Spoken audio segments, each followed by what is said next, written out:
ونستغفره ونعوذ بالله من شرور أنفسنا ومن سيئات أعمالنا من يهده الله فلا مضل له ومن يضلل فلا هادي له وأشهد أن لا إله إلا الله وحده لا شريك له وأشهد أن محمدا عبده ورسوله صلوات الله وسلامه عليه. أما بعد، فإن خير الحديث كلام الله وخير الهدى هدى محمد عليه الصلاة والسلام وشر الأمور محدثاتها وكل محدثة بدعة وكل بدعة ضلالة وكل ضلالة في النار. أما بعد, Assalamu alaikum. We start by praising Allah. All praise belongs to Allah. We praise Him, we seek help from Him, and we seek forgiveness from Him. We seek refuge with Him from the evil of our souls and the sins of our bad deeds. Whomever Allah guides, no one can misguide, and whomever Allah misguides, no one can guide. I testify that there is no true God except Allah, and that Muhammad ﷺ is His messenger and slave. The best speech is the book of Allah and the speech of Allah, and the best guidance is the guidance of Muhammad alayhi salatu wassalam. And every newly invented matter is an innovation, and every innovation leads astray, and everything that leads astray from the straight path ends in the hellfire. And today we continue our sessions. Today I have the privilege of talking about our Prophet Muhammad alayhi salatu wassalam, and one of the aspects that is essential in our understanding and following our Prophet Muhammad alayhi salatu wassalam, and that is how to correctly love him sallallahu alayhi wa ala alihi wasallam. Loving Allah and loving the Prophet alayhi salatu wassalam is one of the conditions of La ilaha illallah, and it's one of the conditions of being saved on the Day of Judgment. A person who says La ilaha illallah Muhammad Rasulullah with love and only to please Allah. So one of those conditions the ulama said is mahabba, and that means to love Allah with the hubb, with the love of ta'zeem and ibadah in a correct way, and to love the Prophet ﷺ in a correct way. For that reason, it is not possible for a person to truly practice Islam or even understand Islam until we love Allah subhanahu wa ta'ala correctly, and we love Prophet Muhammad sallallahu correctly. The reason I say correctly is because everyone claims to love Allah and to love the Prophet sallallahu, but there is not, I think, a Muslim or anyone who calls himself a Muslim, except if you were to ask them, do you love Allah and His Messenger ﷺ, they would have replied yes. And we see that Muslims these days, and even before it started a long time ago, those all Muslims who say we all love Allah and the Prophet ﷺ, they have different ways. Some of them, they even have different beliefs, as we discussed last week when we talked about where is Allah. And as you saw, some of the exchanges that happened at the end were very strange, and it showed that Muslims, in order for us to unite, we need to unite upon the kalima. Otherwise we can't unite. If we unite upon salah and fasting and everything else, but we differ regarding Allah and the Prophet ﷺ, that is not real unity.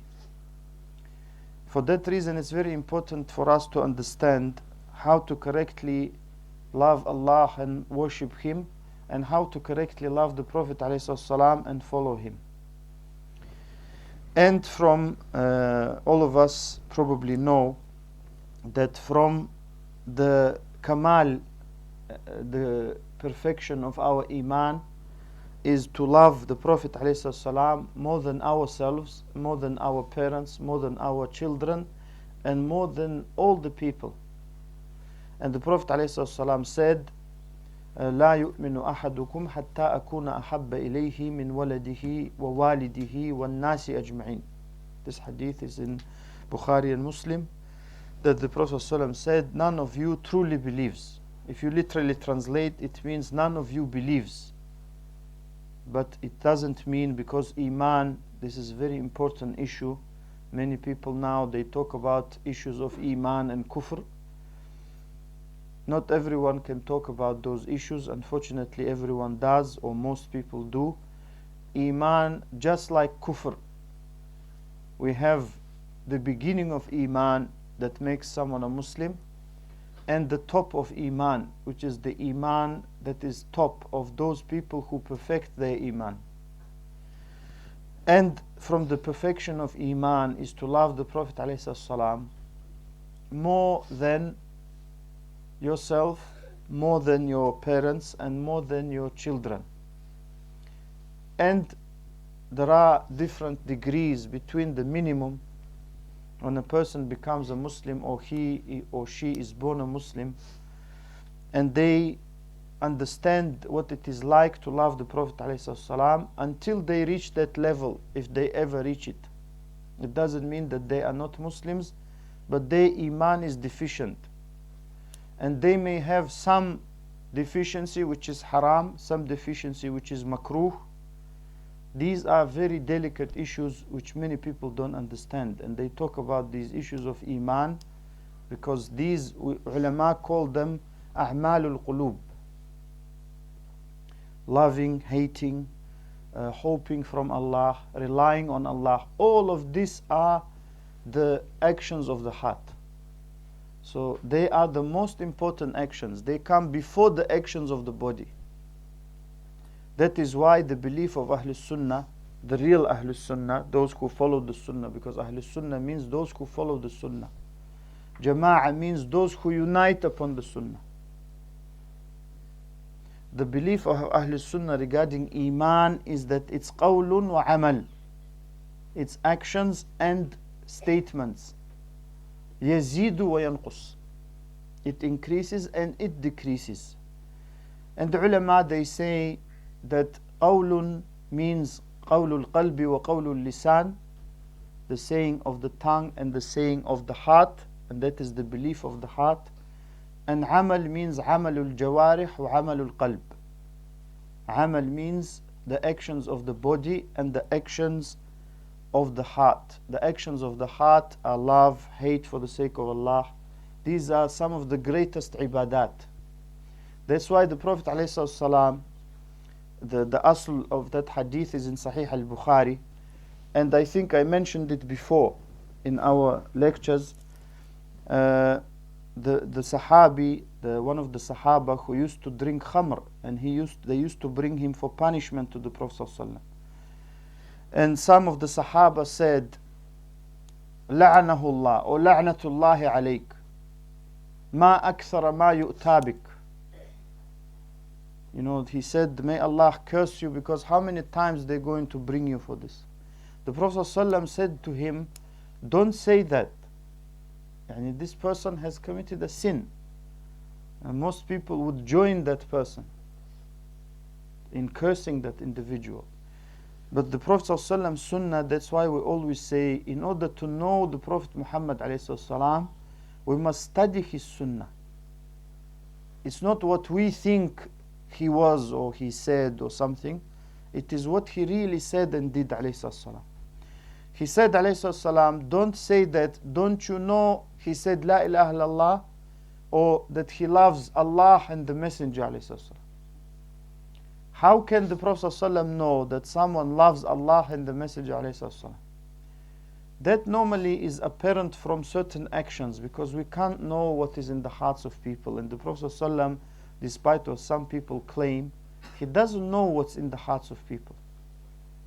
He doesn't know the ghaib, except, we discussed that issue before, the unseen, except what Allah allows him to know. For that reason, the ulama of Islam, including Shaykh al-Islam Ibn Taymiyyah rahimahullah, they said the reason the Prophet ﷺ defended this individual was because he, even though he committed a sin, he also did one of the greatest ibadat. One of the greatest acts of worship is to love Allah and the Messenger ﷺ. For that reason, it's very important for us to know that the person's iman increases and decreases depending upon how much he loves Allah and how much he loves the Prophet ﷺ and everything else that follows that love. Meaning the actions that prove that we love Allah and the actions that prove that we love the Prophet ﷺ. That's why the ulama say a person who abuses Allah and abuses the Prophet ﷺ is a kafir. Why? Because that saying proves he doesn't respect or love Allah at all. Zero in his heart. And that abuse to the Prophet ﷺ shows that he doesn't love or respect the Prophet ﷺ at all. Or some, they abuse the deen. And some brothers from Arab countries, they know that in some Arab countries, and maybe even non-Arab countries, in Muslim countries we have that problem, that when someone gets angry, they abuse the deen. They abuse Islam. And that's kufr. So therefore we must understand that these issues are very important, and we must purify first of all our hearts before anything else. For that reason, this topic of loving the Prophet ﷺ is very important. It comes after loving Allah. And loving Allah is one of the pillars of worshipping Allah. The other pillar, there are two pillars of worshipping Allah correctly. Loving Allah correctly, and the other one is fearing Allah correctly and making oneself humble. That's why Allah hates a person who is not humble. Even to people. Because that shows some kind of something that is only for Allah subhanahu wa ta'ala. Because one of his attributes and one of his names, al-Mutakabbir. And the same applies to the Prophet ﷺ. We must understand how to love him correctly, alayhi salatu wasalam, and what that means, what are the consequences of, in terms of our statements, beliefs and actions. So of course, as you know, we don't have a lot of time. We have roughly 50 minutes or so. So I will mention certain pointers, after which inshallah anyone who wishes can do more research and can increase their love for the Prophet ﷺ in the correct way. The reason I say in the correct way is because, like I said, many people claim to love the Prophet ﷺ, but they contradict his sunnah and they don't follow his sunnah. They don't respect people of the sunnah.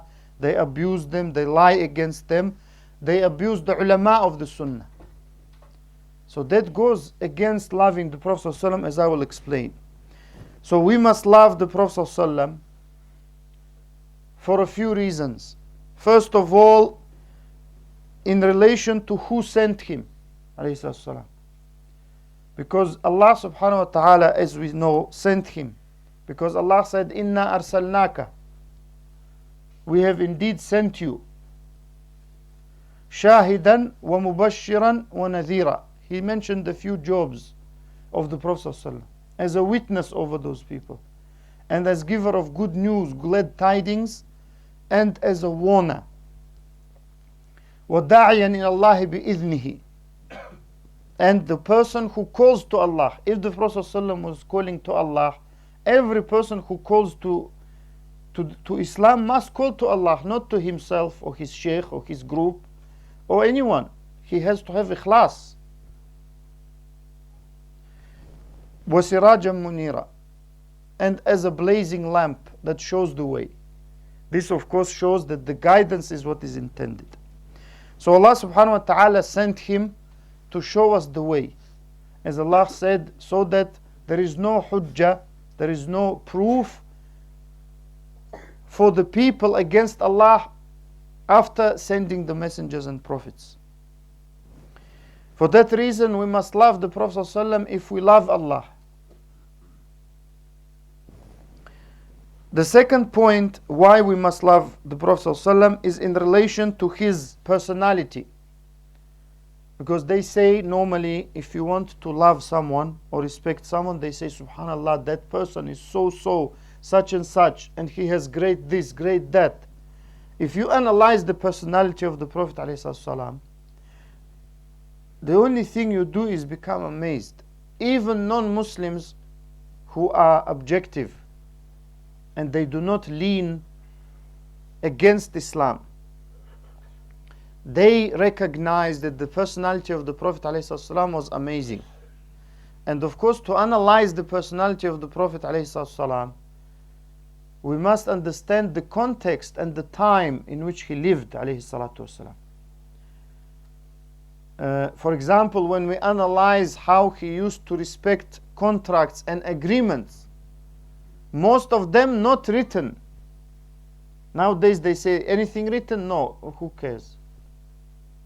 What we agree verbally is the same as written, doesn't matter. It's the same as witness or no witness. That's how the Prophet ﷺ used to do. Even one of the Sahaba, and maybe I mentioned it before, but it's worth repeating, Hudhayfa ibn al-Yaman radiyallahu anhu, him and his father radiyallahu anhu, they were going from Mecca to Medina, and they were stopped by some non-Muslims who were fighting the Prophet ﷺ on the way. And they said, where are you going? They said, to Medina. They said, you want to fight with this man? Meaning Muhammad ﷺ. They said, we just go in there. So they said, we take from you agreement that when you reach Medina, you do not fight against us with the Prophet ﷺ. Otherwise you can't go. They said, we give you that agreement. Then they came to the Prophet ﷺ and they said this. And at that time, of course, the Prophet ﷺ needed every single man who could fight. He said, you must fulfill your obligation and you must honor your agreement with those people. And we will go without you to fight, and nasta'inu Allah alayhim. We ask Allah to help us. That's just one example. Of course, the Sulh al-Hudaybiyah I mentioned, I think, in the khutbahs and in the talks, the agreement of Hudaybiyah, and I advise all brothers and sisters to go to Sahih al-Bukhari in the book of Shurut, conditions, and to find it, Shurut in the war or something, and to read that hadith. That is very important hadith. It was agreed in the year 6th after Hijrah. And the story is very amazing. All of these things, they show just one aspect, the honoring of the Prophet ﷺ agreements, however difficult they are, unless, as Allah said to him in the Quran, the other party doesn't honor them. Then he has a choice and sometimes an obligation, as the Muslims have, to not honor that agreement, as the Prophet ﷺ did with some people who helped others against him to fight him ﷺ. For that reason, that is just one aspect. And of course, we all know, إِنَّكَ لَعَلَى خُلُقٍ عَظِيمٍ. Allah subhanahu wa ta'ala said, you are upon a great degree of character and manners. And Allah said, وَلَوْ كُنْتَ فَضًّا غَلِيظَ الْقَلْبِ لَانْفَضُّوا مِنْ حَوْلِكَ. That if you were very harsh, with a heart that is hard, not soft, they would have run away or dispersed from around you. And also Allah described him alayhi at the end of Surah At-Tawbah, بِالْمُؤْمِنِينَ رَؤُوفٌ رَحِيمٌ. He is kind and merciful towards the believers. This ayah shows that a person can be called Rahim, but not Rahman. Because Rahman, the meaning is only for Allah. So also the Prophet ﷺ said, إِنَّمَا بُعِثْتُ لِأُتَمِّمَ مَكَارِمَ الْأَخْلَاقِ. That I have been sent to complete good manners, not to bring, but to complete them, because others brought those manners before. But the Prophet ﷺ is completing. And look, Ikhwan, sometimes we think we are having a difficult life and we're going through difficulty. Just read some of the difficulties the Prophet ﷺ had. And your life will seem like luxury, like you living like a king. And I said it before, I think that Aisha radiallahu anha said, a moon would come and another, 2 months or 3 at least, and we would only have water and dates. And she said we would not light a fire throughout that period in our houses. Nowadays we light fire just for tea 5 times. Alhamdulillah. So this we must understand. The Prophet ﷺ, he had difficult life. That's after moving to Medina, not to mention Mecca. And the Prophet ﷺ said to be, subhanallah, humble, alayhi salam, he said, I will tell you about a prophet. And I think in one narration says himself. And the ulama said it's himself. Some said it's Nuh. But the correct thing is himself, alayhi salam, wiping the blood after he was injured and saying, Allah, forgive my people, because they don't know. They don't know. And like I said before, some abuse that you get sometimes from some non-Muslims, who most of them, they don't know. Imagine yourself, you come home, you watch news, all you do is, sometimes you drink, sometimes maybe you don't drink. I mean alcohol. Sometimes the person goes football, sometimes he goes with his friends. None of them, they think about why do we live, why we are here, what should, their life is like sleep, eat, drink, go work, come back, go football, shout, abuse the referee or the other team, go home, mashallah. Then don't be surprised that someone, they see a woman covered, they're shocked, even though they've seen it many times. They see a man with a beard that's long, they find it strange, because for them it's a different way of life. For that reason, we must understand and we must remind one another that any difficulty we have is nothing compared to what the Prophet ﷺ did. And all of that I'm saying to show his great patience. To show his great patience. And he used to also, alayhi salam, to be extremely humble. And he used to say, alayhi salam, don't prefer me over Musa. Don't prefer me over Yunus bin Matta. These are all prophets. And he used to say in Bukhari and Muslim, Musa alayhi salam, فَقَدْ أُوذِيَ مُوسَى أَكْثَرَ مِنْ هَذَا فَصَبَرْ. Musa alayhi salam used to be harmed more than me, and he was patient. And the ulama said it's not true. Meaning that the Prophet is saying that to show that he is humble.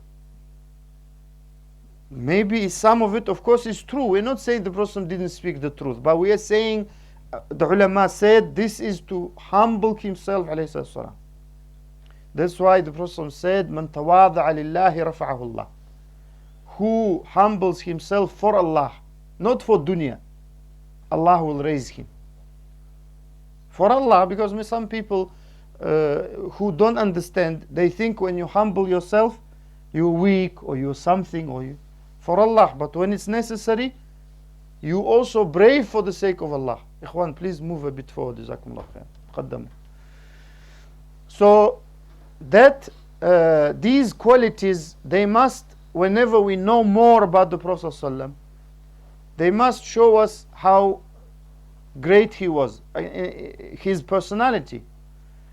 And the hadith that many people say when Ramadan comes, that Ibn Abbas radiallahu anhuma described the Prophet ﷺ that he used to be the most generous. كان النبي صلى الله عليه وسلم أجود الناس وكان أجود ما يكون في رمضان حين يلقاه جبريل. That he used to be the most generous in Ramadan when Jibril used to meet him and revise Quran with him, alayhi salam. But the first sentence gets omitted. The Prophet ﷺ was the most generous of people before Ramadan and after Ramadan. But in Ramadan he used to increase it. And he used to say, I don't wish to have any yellow or white, meaning gold or silver, in my house, except I like to distribute it among you. And once he said, they did iqamah, salah. They said, Allahu Akbar, they're ready to pray now. The Prophet said, stay where you are. And he went and came back, and the Sahaba then asked, he said, there was some gold which I feared if I don't distribute, it will be something. The Prophet ﷺ used to say, you ask me and I give you, you ask me and I give you, you ask me and I give you, until I have nothing. وَلَن تَجِدُونِ بَخِيلًا. You will never find me bakhil. You will never find me. This is one of the great characteristics of a Muslim, like I said today in the khutbah. It's one of the great characteristics. It's very bad to see a man who is ruled by his money.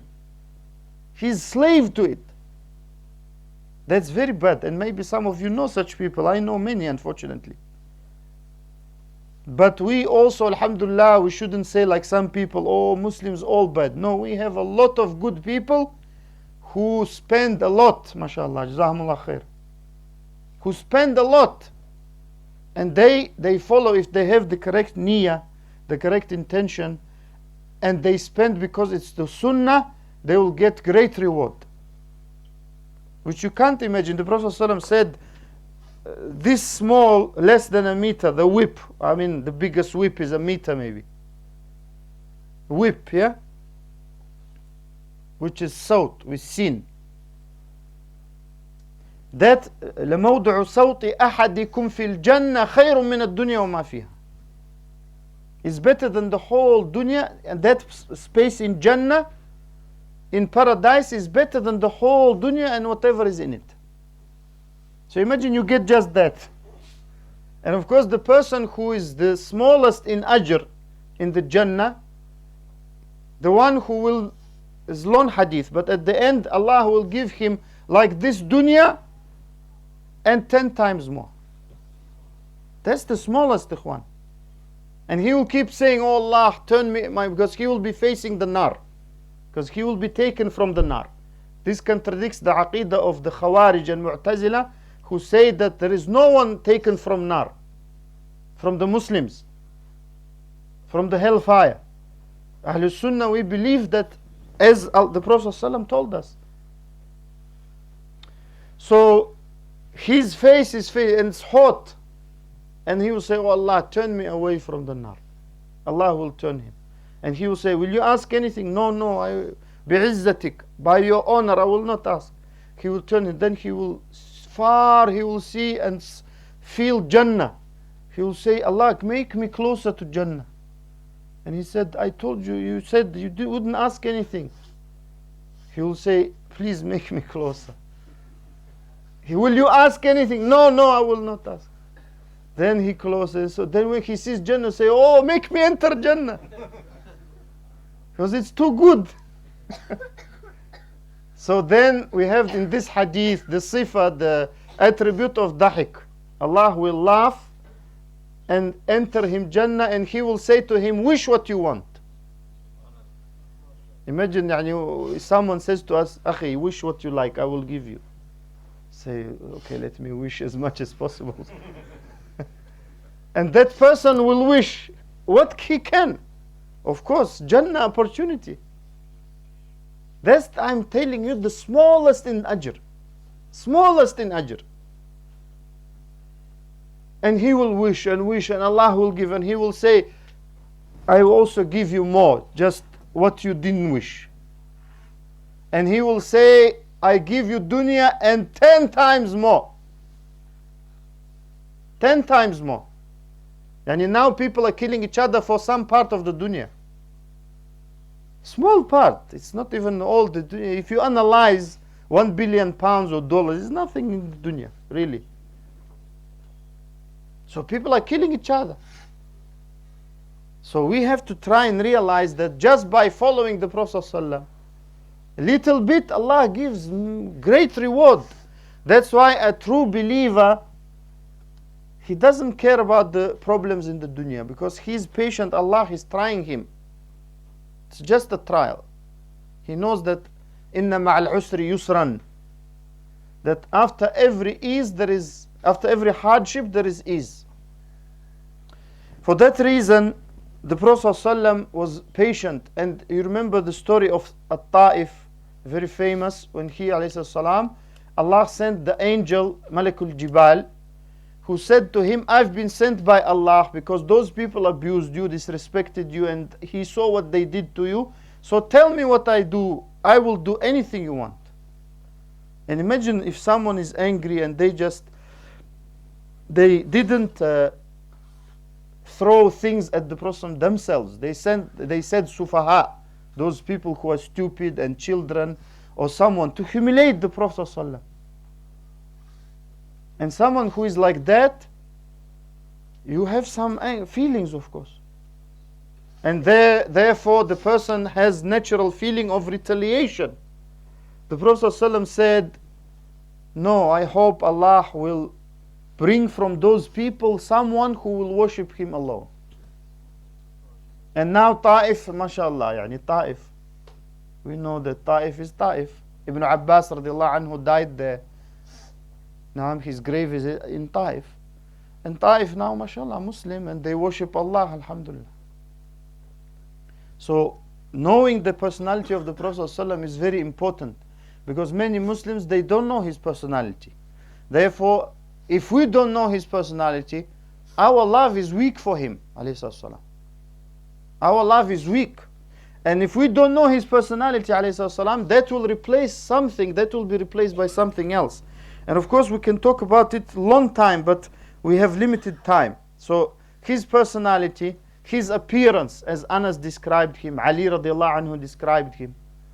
You know, the Sahaba were ready, ikhwan, to die for him, and they considered it great achievement.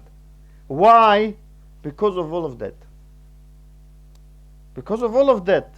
And how he used to be with them. Every hadith almost you see, kunna inda Rasulullah sallallahu alaihi wasallam. We were with the Prophet sallallahu alaihi wasallam, with the Messenger of Allah alayhi wasallam. The hadith of Umar when Jibril came, kunna julusan inda Rasulullah sallallahu alaihi wasallam. We were sitting with the Prophet sallallahu alaihi wasallam. So how much he sacrificed for his ummah, and how much he used to give time. And his wives used to live in a room. Now, mashallah, if we live in a room, we consider we are homeless. You know, I live in homeless accommodation. What do you have? One room.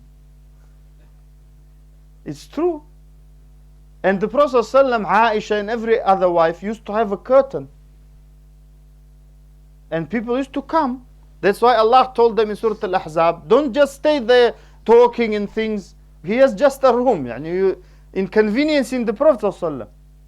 And he's shy to tell you. And Allah la yastahi min al-haq. Allah is not shy to tell you off and to tell you the truth. Naam? And yet with this he used to bring people to eat.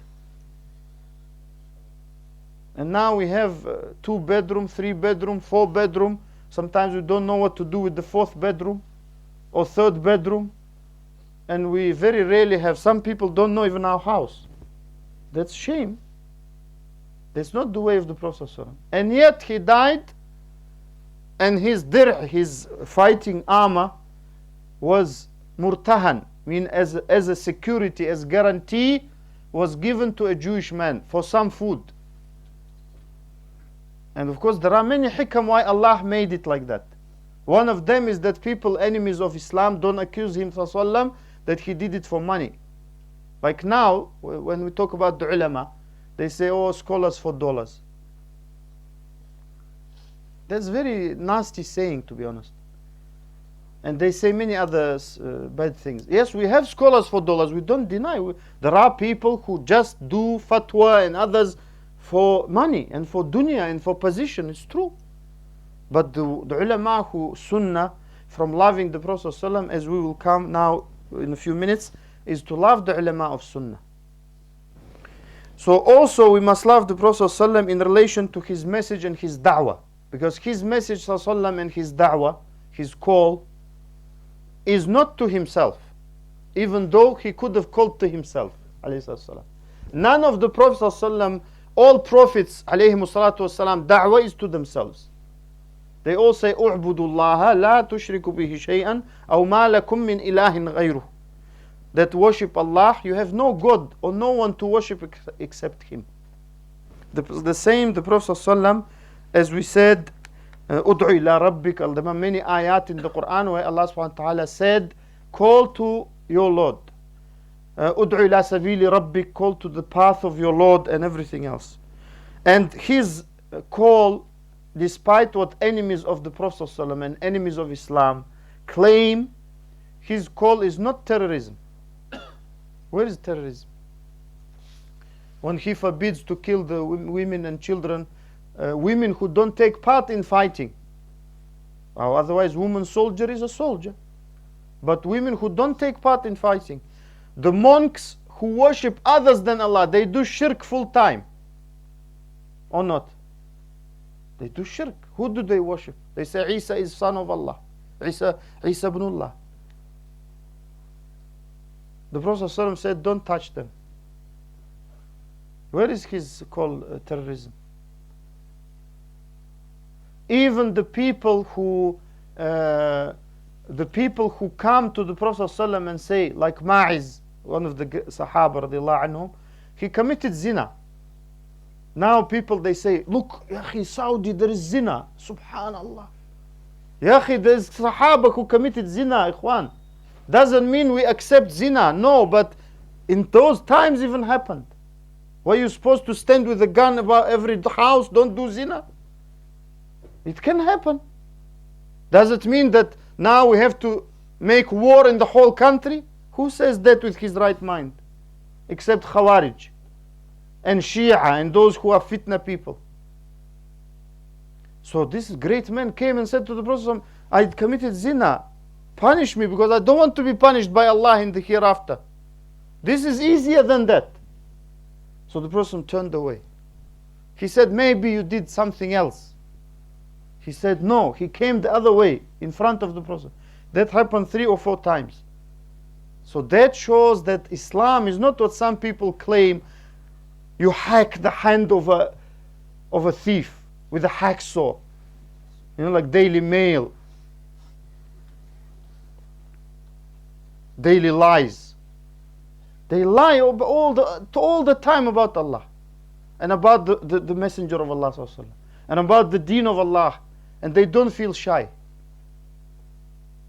Because the Prophet never called to terrorism. Where?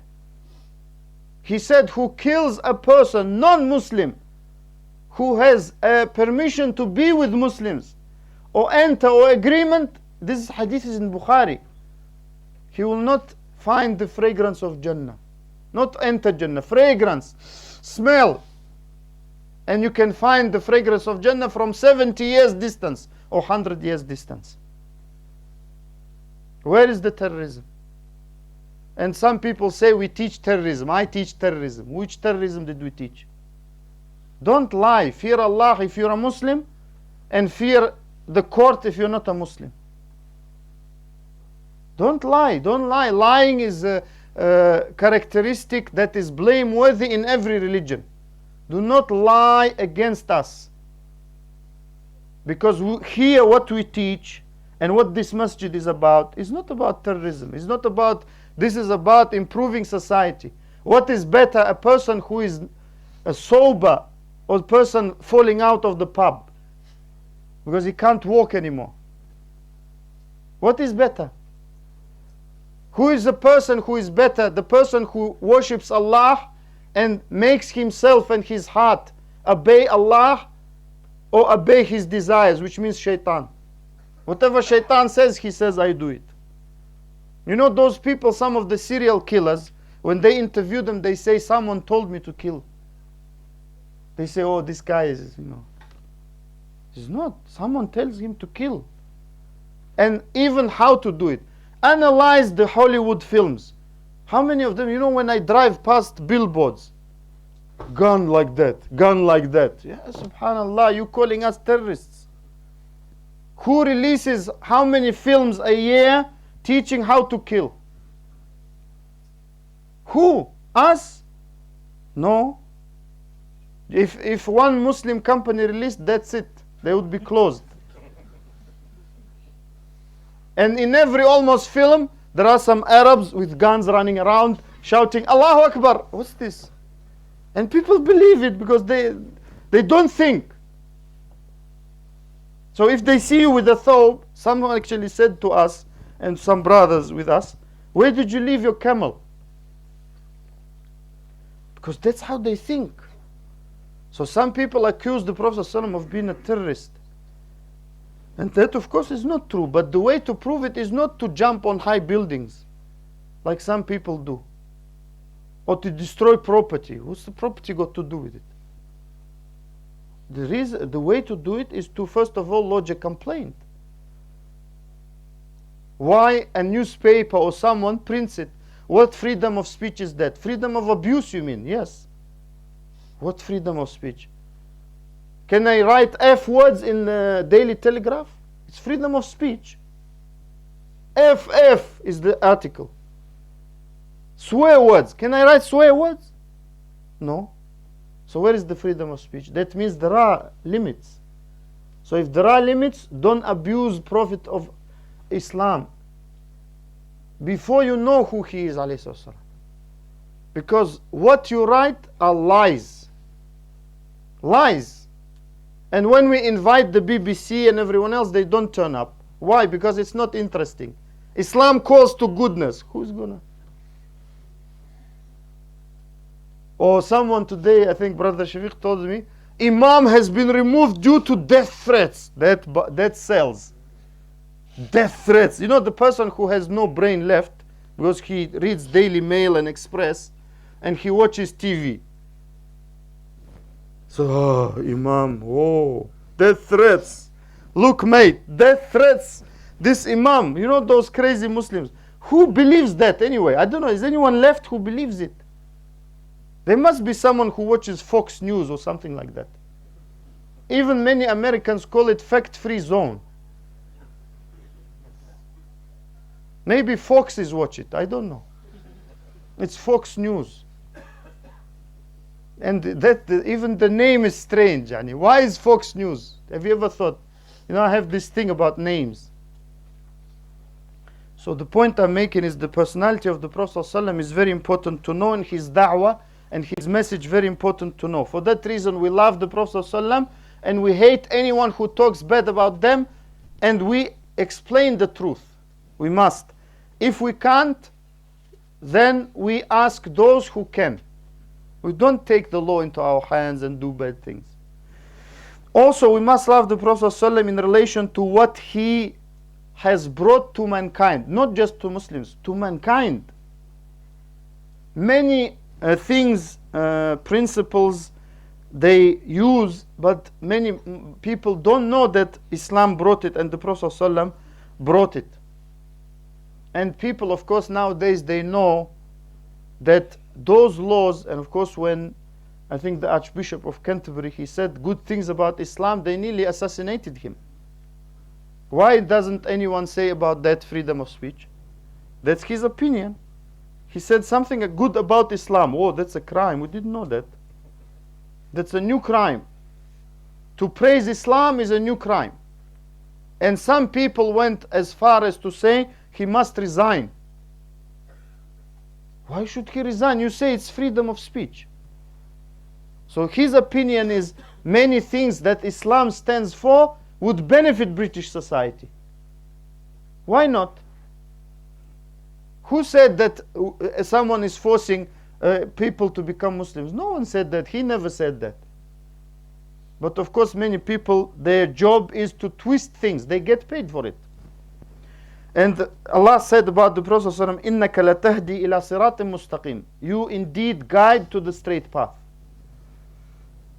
And from the Sunnah and from following the Sunnah is to reward someone and repay the goodness if someone does good to you. How can we repay the good the Prophet ﷺ has done to us? We can't repay that. The least we can do is to love him ﷺ and follow his Sunnah.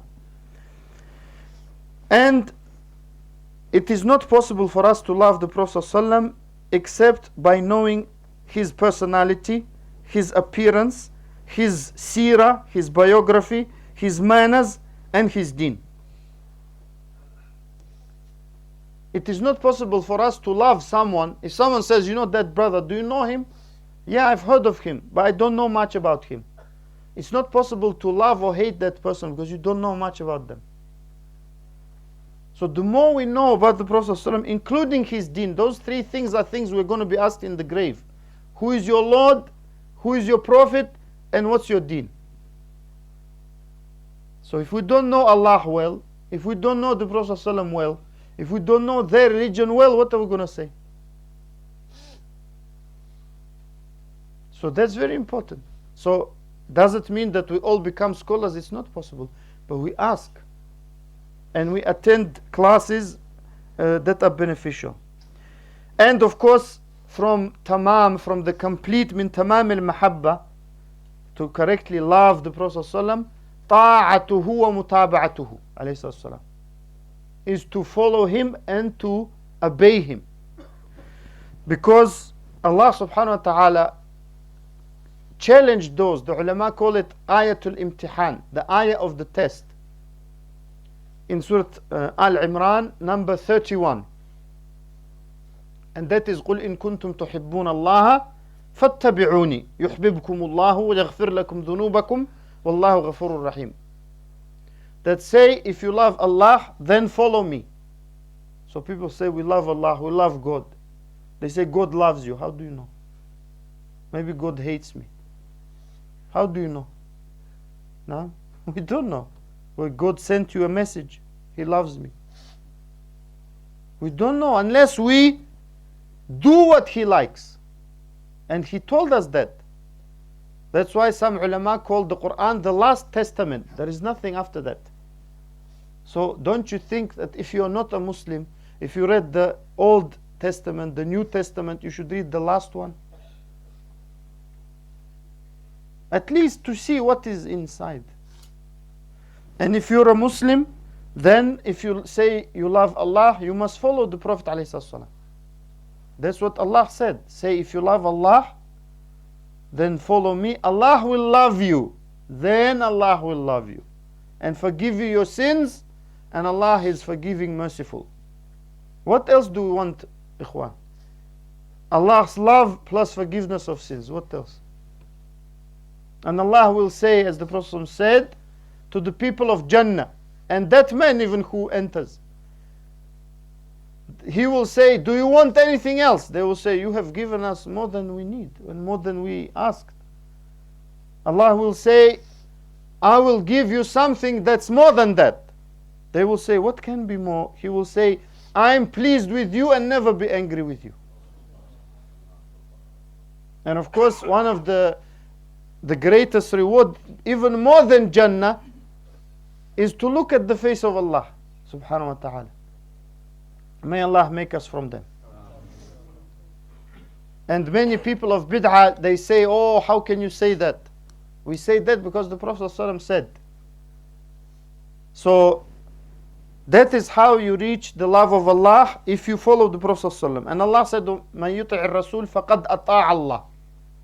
Whoever obeys the messenger, he has obeyed Allah. And He sent every messenger with proofs. So if someone says, how do we know the Prophet ﷺ was really a messenger? We have many proofs. One of the greatest, if not the greatest proof, is the Quran. Not only the fact that they couldn't bring one surah, the Arabs who used to be so proficient in Arabic, and some of them used to bring and say, this is from Allah. And one of his, I think it was Musaylim al-Kadhab, the liar from Yemen, Musaylima, he used to say, oh, Allah revealed, So one of his friends said, you know that I know that you're a liar.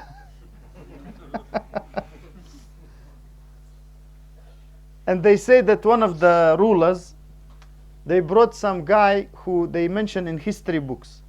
They brought some man who used to claim to be a prophet. So that Khalifa said to him,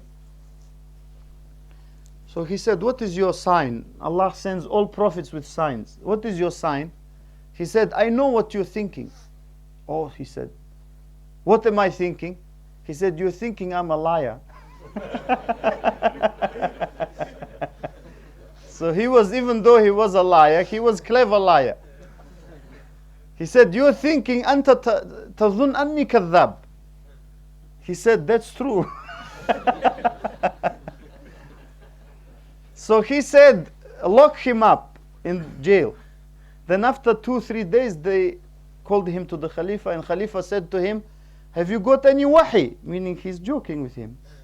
Have you got any revelation from Allah? He said, no. He said, why? He said, the angels don't enter the prison. So he said he realized he's Majnun. So he said, let him go. So everyone tried to do something. Even now they try, you know. You can't. That's not the only miracle of the Quran. And there are many others. So those things prove that the Prophet was not a liar. He was truly a prophet of Allah, alayhi salam.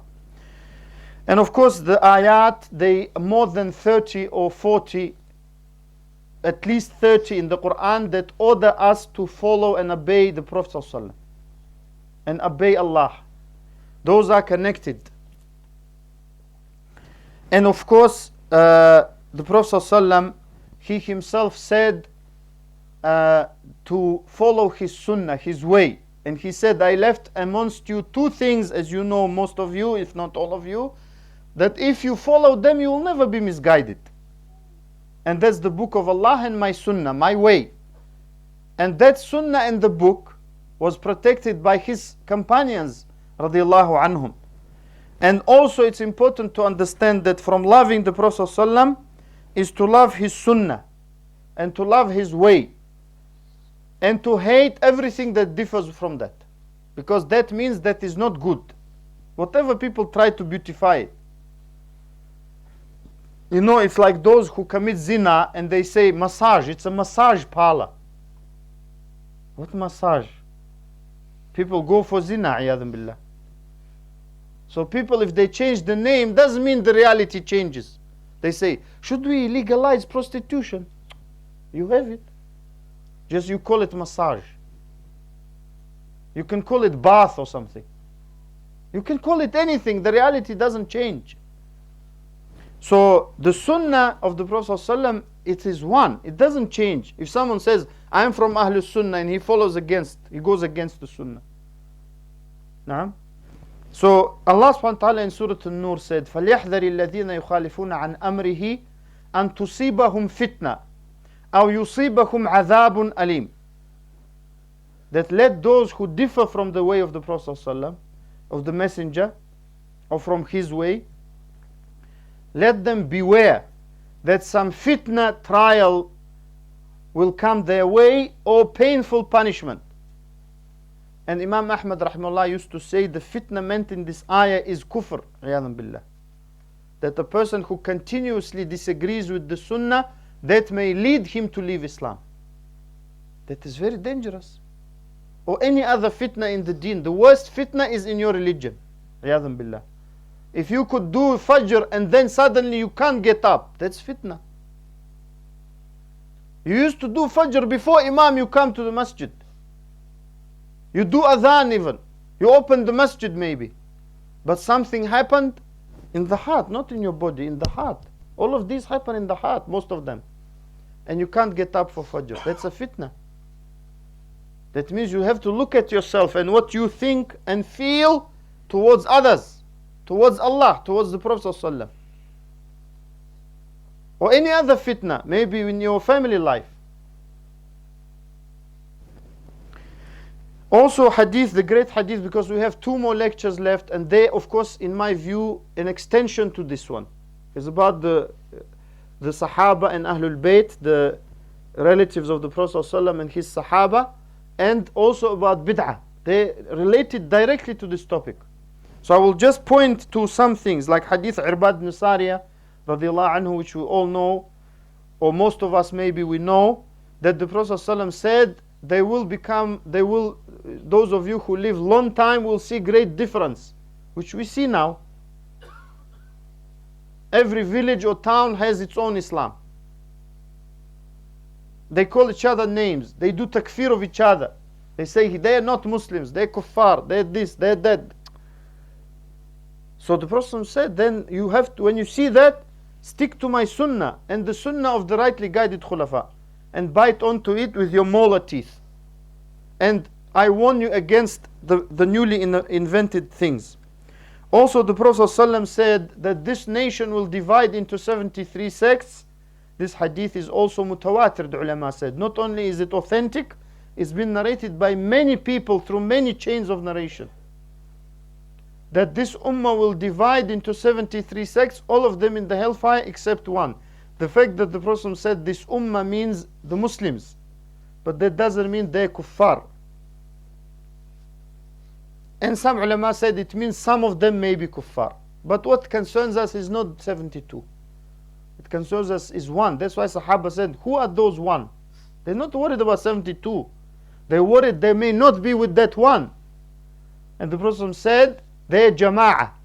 Everyone can say we are the jama'ah. We are the group, we are the unity. But the Prophet said in another narration, what I'm upon today, ma ana alayhi al-yawma wa ashabi. What I'm upon today and my companions. If you're on that, whatever you call yourself, doesn't matter, the name doesn't change anything. The reality is what is important. So if you're upon that, then inshallah you will be from them, from those people who are saved. The ulama said from differing in the dunya, in Aqeedah especially, in most points of Aqeedah we must not differ. There are some minor, you can say, issues of Aqeedah, Sahaba differed about them, so we can differ on them. But the main issues of Aqeedah we can't differ. And they will be saved, the ulama said, from the hellfire in the hereafter. Also the Prophet ﷺ said, Man ahdatha fi amrina hadha ma laysa minhu fahuwa rad, ay mardud. Whoever innovates in this religion of ours or in this affair of ours will have it rejected. If someone says, I didn't innovate, I just do, someone innovated, then we have another version of this hadith that says, Man amila amalan laysa alayhi amruna fahuwa rad. Whoever does something which is not in accordance with our religion, with our sunnah, with our deen, then we'll have it rejected. Means not accepted. Now, and we're coming to the end. Just 2 points left. From loving the Prophet ﷺ is to love his companions. Because to hate his companions, as some people do, is to hate the Prophet ﷺ. Because the Prophet ﷺ said about Ansar, and he said before about Abu Bakr and Umar, sign of true Iman is to love Abu Bakr and Umar. And he said sign of a believer is to love the Ansar, the helpers. And sign of munafiq, hypocrite, or sign of hypocrisy is to hate the Ansar. And of course to love his relatives who are Muslims, not non-Muslims. Muslims, and helped him. And as you know, Hamza, his uncle, died in the battle of Uhud. He was killed, and he called him Sayyid al-Shuhada. He is the leader of the Shuhada, the true Shuhada, not someone died in a demonstration. Now we have someone comparing some of those, they said like Khaalid ibn al-Walid, mashallah. What are these exaggerations, ikhwan? So those are true Shuhada. Shaheed is one who dies fighting for Allah. And the Prophet ﷺ said, Allah knows who fights for him. Not everyone, and today I was saying to some brothers, not every fight is jihad. Who are fighting? Oh, jihad. I said, not every, you see someone doing exercise, oh, he's praying. He's doing exercise, he's not praying. Not every movement is salah, you know. The same way, not every fighting is jihad, ikhwan. Now we have muftis, I call them, of the coffee shop or the street. They drink espresso, mashallah, or mocha or latte. They say it's jihad. He's kafir. Ikhwan, we must fight. He's saying, why are you sitting in here then? Why? Go fight, yahi. Sitting in the coffee shop telling others to die. What is this? Eating cake, mashallah. Wallahi, that's how they do. Why are you sitting here telling everyone to die? He says, you are shuhada, mashallah. And you are martyrs. Now, so to love the Muslims of his household and to love the ulama of the sunnah. and to follow them in what they show us from the Sunnah, from the way of the Prophet ﷺ. Because the Prophet ﷺ said that the ulama are the inheritors of the Prophets ﷺ. So if we don't follow those who inherit the knowledge of the Prophets, then we will follow someone else. Naam. And also Allah said, وَمَنْ يُشَاقِقِ الرَّسُولِ مِنْ بَعْدِ مَا تَبَيَّنَ لَهُ الْهُدَى in Surah An-Nisa. Whoever detaches himself and opposes the messenger after the guidance has become clear to him, وَيَتَّبِعْ غَيْرَ سَبِيلِ الْمُؤْمِنِينَ, and follows the way other than that of the believers, نُوَلِّهِ مَا تَوَلَّى, we will keep him in that way, وَنُصْلِهِ جَهَنَّمْ وَسَاءَتْ مَصِيرًا, and we will burn him in Jahannam, in the hellfire, and that is an evil destination. So Allah subhanahu wa ta'ala added to the way of the Prophet ﷺ the way of the believers. And the believers means those who believed first, the Sahaba, and those who come after them, following them, as Allah described them in Surah At-Tawbah, وَالَّذِينَ اتَّبَعُوهُمْ بِإِحْسَانٍ, those who followed them correctly. Naam. So that is from the Quran. And lastly, but not least, of course, I would like to say that from loving the Prophet ﷺ is to love his hadith. What he said, hadith means speech, but in our literature, in Islamic literature, we call it the statements of the Prophet ﷺ, or his actions, or his description, or his acknowledgements. Someone did something in front of him and he didn't say anything. That's part of the Sunnah. That's part of hadith. And to prefer to follow hadith and not to follow the opinions of people, however great they may be, because the real scholars, they tell us to follow the Prophet ﷺ, and Allah raised them because they respected the Sunnah of the Prophet ﷺ. Not like some people say, we're spreading fitna. Which fitna are we spreading?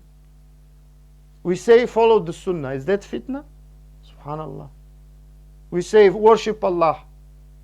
Fitna is not to say that. Fitna is not to follow the Sunnah. The Prophet ﷺ, how did he unite?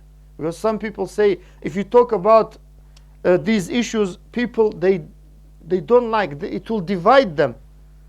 And the Sahaba described the Prophet ﷺ, they said, وَقَدْ فَرَّقَ مُحَمَّدُ السلام بَيْنَ النَّاسِ. The Prophet ﷺ divided the people. Why? Because some people followed him and some didn't. From one family sometimes. So we want the people to follow the Prophet ﷺ. That is good for us. That is good for our families. That is good for even animals. And for the whole society, wherever you are. Britain, America, whatever. Any society. If you follow the Sunnah and you love the Prophet ﷺ correctly, and you hate bid'ah, newly invented, and bid'ah doesn't apply to, linguistically it applies. That's why some ulama said, like Imam Nawawi rahimahullah, that there is bid'ah wajibah, bid'ah that is obligatory, not just hasana.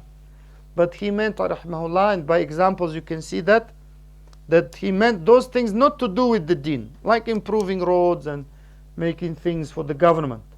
He said that's an obligation upon the government and upon some people to improve the life of the people. But of course all ulama agree, as far as I know, that to innovate in the deen and to deliberately differ from the sunnah is haram.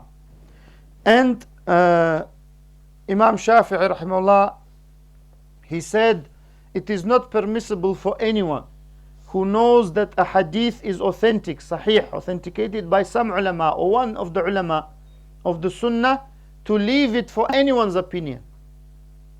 And the ulama said that, ikhwan. That's why I say those who say we are Shafi'i, Imam Shafi'i said it. Those who say we are Hanbali, Imam Ahmad said it. Those who say we are Hanafi, Imam Abu Hanifa said. Those who say we are Maliki, the same. All ulama said, you are not a alim until you respect the Prophet ﷺ. You're not a alim. You're not even a good Muslim if you don't respect the sunnah of the Prophet ﷺ. And from the respecting the hadith is to respect the books of hadith. To respect the books of hadith, not to put them on the floor, not to put grapes on them, not to put tomatoes with onions on them. I've seen it with my own eyes. That's a disrespect to the books of the Sunnah. And to respect the ulama of the Sunnah and hadith. And that I mentioned the ulama generally who follow the Sunnah, but especially those who deal with hadith, because they protect the hadith and the guidance of the Prophet ﷺ for us. So may Allah enable all of us and the Muslims to truly respect and love the Prophet ﷺ, and remove the humiliation we are in through that. That is the only way to remove the humiliation. وجزاكم الله خير على صبركم.